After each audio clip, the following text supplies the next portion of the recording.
Hello all, welcome to Saira learnings. അപ്പോൾ നമ്മുടെ Flutter techie reels പ്രോഗ്രാമിൻ്റെ ആൻസർ എക്സ്പ്ലനേഷൻ ആണ് നമ്മൾ നോക്കാൻ പോകുന്നത്. അപ്പോൾ നമുക്കറിയാം, നമ്മുടെ ഒരു ക്വസ്റ്റ്യൻ നമുക്കുണ്ടാവും, അതേപോലെ അതിൻ്റെ 4 ചോയ്സുകൾ നമുക്കുണ്ടാവും. ഈ 4 ചോയ്സുകളും നമ്മൾ എന്ത് ചെയ്യും, എടുത്തുകൊണ്ട് എന്താണ് അതെന്നുള്ളത് എന്തെങ്കിലും ഡീറ്റെയിൽ ആയിട്ട് തന്നെ നമ്മൾ എക്സ്പ്ലെയിൻ ചെയ്യും.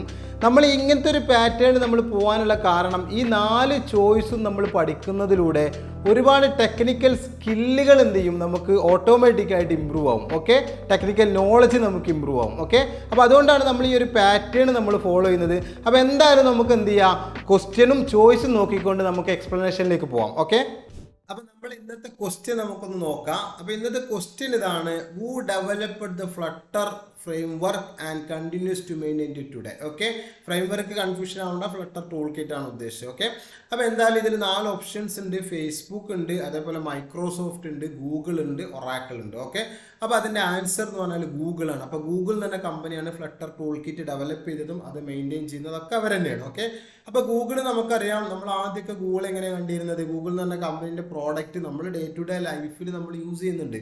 ഗൂഗിൾ സെർച്ച് എഞ്ചിനിലെ ഒരുപാട് പ്രോഗ്രാമേഴ്സ് ആണെങ്കിലും നോർമൽ ആളുകളൊക്കെ ആണെങ്കിലും ഗൂഗിൾ എടുത്തിട്ടാണ് സെർച്ച് ചെയ്യുക. സെർച്ച് എഞ്ചിനാണ് മെയിനായിട്ട് അവർ ഉണ്ടായിരുന്ന പ്രോഡക്റ്റ്. പിന്നെ അവർക്ക് ഒരുപാട് പ്രോഡക്ട്സുകളുണ്ട്, മെയിലുണ്ട്, അതേപോലെ ഗൂഗിൾ മാപ്പ് ഉണ്ട്. അങ്ങനെ ഒരുപാട് പ്രോഡക്ട്സുകൾ നമുക്ക് യഥാർത്ഥത്തിൽ ആർക്കുണ്ട്, ഗൂഗിളിലുണ്ട്. ഓക്കെ, അപ്പോൾ അതാണ് യഥാർത്ഥത്തിൽ ഗൂഗിളിൻ്റെ ഒരു പിക്ചർ. ഇനി നമ്മൾ അടുത്ത ഓപ്ഷൻ എന്ന് പറഞ്ഞാൽ ഒരു ഓപ്ഷൻ ഫേസ്ബുക്ക് ഒരു ഓപ്ഷൻ ആയിരുന്നു നമ്മളെ ഓപ്ഷനിൽ. അപ്പോൾ നമുക്ക് എന്തായാലും ഫേസ്ബുക്ക് എന്ന് പറഞ്ഞാൽ നമുക്കറിയാം സോഷ്യൽ മീഡിയ അല്ലേ. ഓക്കെ, സോഷ്യൽ മീഡിയയിലൂടെ ആളുകളെ എൻഗേജ് ചെയ്യിക്കാനുള്ള മെയിനായിട്ടുള്ള ആ ഒരു ഡൊമൈനിലാണ് അവർ വർക്ക് ചെയ്യുന്നത്. അപ്പോൾ അതിനുള്ള ഏകദേശം നമ്മൾ ഫേസ്ബുക്കിൻ്റെ മൊബൈൽ ആപ്പ് ഉണ്ട്, അതിൻ്റെ വെബ് ആപ്ലിക്കേഷൻസ് ഉണ്ട്, അതേപോലെ ഇൻസ്റ്റാഗ്രാം എന്ന് പറഞ്ഞിട്ടുള്ള പ്രൊഡക്റ്റും ആ ഒരു ഫേസ്ബുക്ക് കമ്പനിയുടെ തന്നെയാണ്.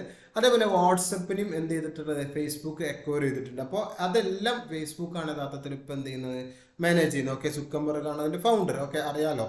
അപ്പോൾ ഇതാണ് യഥാർത്ഥത്തിൽ ഫേസ്ബുക്കിൻ്റെ ഒരു ചിത്രം. ഓക്കെ, ഇനി നമുക്ക് മൈക്രോസോഫ്റ്റ് എന്ന് പറഞ്ഞാൽ എന്താ, നമ്മൾ പഠിക്കുന്ന കാലത്ത് മുതൽ വിൻഡോസ് ഓപ്പറേറ്റിംഗ് സിസ്റ്റം യൂസ് ചെയ്തുകൊണ്ടാണ് നമ്മൾ ഒരുപാട് കാര്യങ്ങൾ പഠിച്ചിരുന്നത്. മൈക്രോസോഫ്റ്റ് വേർഡ്, അതേപോലെ വിൻഡോസിലെ പെയിൻറ് അല്ലേ, അങ്ങനെ ഒരുപാട് കാര്യങ്ങൾ, ഫോട്ടോഷോപ്പ്, അങ്ങനെ ഒക്കെ ഒരുപാട് മൈക്രോസോഫ്റ്റിൻ്റെ പ്രോഡക്റ്റുകൾ നമ്മൾ ഒരിക്കലും നമുക്ക് ഒഴിച്ചുകൂടാൻ പറ്റാത്തൊരു സംഭവം തന്നെ ആയിരുന്നു. ഓക്കെ, പിന്നെ ലിനക്സ് ഓപ്പറേറ്റിംഗ് സിസ്റ്റം വേറെ ഉണ്ട്, പക്ഷേ എങ്കിൽ പോലും ഇപ്പോഴും മൈക്രോസോഫ്റ്റിൻ്റെ പ്രൊഡക്റ്റ് ആയിട്ടുള്ള വിൻഡോസ് ഓപ്പറേറ്റിംഗ് സിസ്റ്റം യൂസ് ചെയ്തിട്ട് ചെയ്യുന്ന ഒരുപാട് ആളുകളുണ്ട്. ഓക്കെ, അപ്പോൾ മെയിനായിട്ട് നമ്മളെ മൈക്രോസോഫ്റ്റിൻ്റെ മെയിൻ ഒരു ഡൊമൈൻ എന്ന് പറഞ്ഞാൽ ഓപ്പറേറ്റിംഗ് സിസ്റ്റം തന്നെയാണ്. പിന്നെ അവരെന്ത് ചെയ്യാം, ക്ലൗഡ് പ്ലാറ്റ്ഫോം, മൈക്രോസോഫ്റ്റിൻ്റെ അസൂർ എന്ന് പറഞ്ഞാൽ ക്ലൗഡ് പ്ലാറ്റ്ഫോമാണ്. ഓക്കെ, പിന്നെ വിഷ്വൽ സ്റ്റുഡിയോ കോഡ് എന്ന് പറഞ്ഞിട്ടുള്ള എഡിറ്റർ അവർക്കുണ്ട്. ചില പ്രോഡക്ട്സുകൾ ഞാനിവിടെ പറഞ്ഞു എന്ന് മാത്രം അവരുടെ സർവീസുകൾ.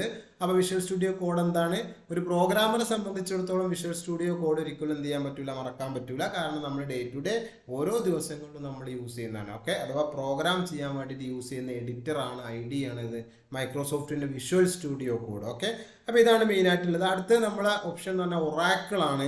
ഒറാക്കിൾ നമുക്കറിയാം, നമ്മൾ കഴിഞ്ഞതിലൊക്കെ പറഞ്ഞാണ് DBMS ആണ്, ഡാറ്റാബേസ് മാനേജ്മെൻറ്റ് സിസ്റ്റം. ഓക്കെ, അപ്പോൾ നമുക്ക് ഡാറ്റ സ്റ്റോർ ചെയ്യാം, ആവശ്യമുണ്ടെങ്കിൽ നമുക്ക് റിട്രീവ് ചെയ്യാം, അപ്ഡേഷൻസ് വരുത്താം, എന്തെങ്കിലും പ്രോബ്ലംസ് പറ്റിയിട്ടുണ്ടെങ്കിൽ നമുക്ക് റിക്കവർ ചെയ്യാം. അതേപോലെ സെക്യൂരിറ്റി, അതേപോലെ യൂസേഴ്സിന് എന്ത് ചെയ്യുക, പ്രിവിലേജ് സെറ്റ് ചെയ്തുകൊണ്ട് ആക്സസ് റെസ്ട്രിക്റ്റ് ചെയ്യുക, അങ്ങനെ ഒരുപാട് ഡാറ്റയുമായി ബന്ധപ്പെട്ടിട്ടുള്ള എല്ലാ കാര്യങ്ങളും ഹാൻഡിൽ ചെയ്യാനാണ് മെയിനായിട്ട് ഒറാക്കിളിൻ്റെ മെയിൻ ഒരു ഡൊമൈൻ അതാണ്. ഓക്കെ, അപ്പോൾ ഇതാണ് ഇന്നത്തെ ക്വസ്റ്റ്യൻ്റെ ഏകദേശം ഒരു പിക്ചർ. അപ്പോൾ നമ്മളിനി അടുത്ത ഇതിലൊക്കെ ഓരോ ക്വസ്റ്റ്യൻസും നമ്മൾ എന്ത് ചെയ്യും, ഡീറ്റെയിൽ ആയിട്ട് തന്നെ എക്സ്പ്ലെയിൻ ചെയ്തുകൊണ്ട് നമ്മൾ ഡിസ്കഷനിലേക്ക് വരും. അപ്പോൾ എന്തായാലും എല്ലാവരും എന്ത് ചെയ്യുക, നമ്മുടെ ചാനൽ ഒന്ന് സബ്സ്ക്രൈബ് ചെയ്ത് വെക്കുക, അതേപോലെ ബെൽ ബട്ടൺ ഇതാക്കി വെക്കുക. അപ്പോൾ എന്താ വെച്ചാൽ നമുക്ക് നോട്ടിഫിക്കേഷൻസ് വരും. ഓക്കെ, ഇതിലൂടെ നമുക്ക് എന്ത് ചെയ്യുക, പയ്യെ നമുക്ക് ഒരുപാട് ടെക്നിക്കൽ നോളജുകൾ നമുക്ക് ഉണ്ടാക്കാൻ പറ്റും. ഓക്കെ, അപ്പോൾ എന്തായാലും നമുക്ക് അടുത്ത സെഷനിൽ കാണാം. Okay, thank you.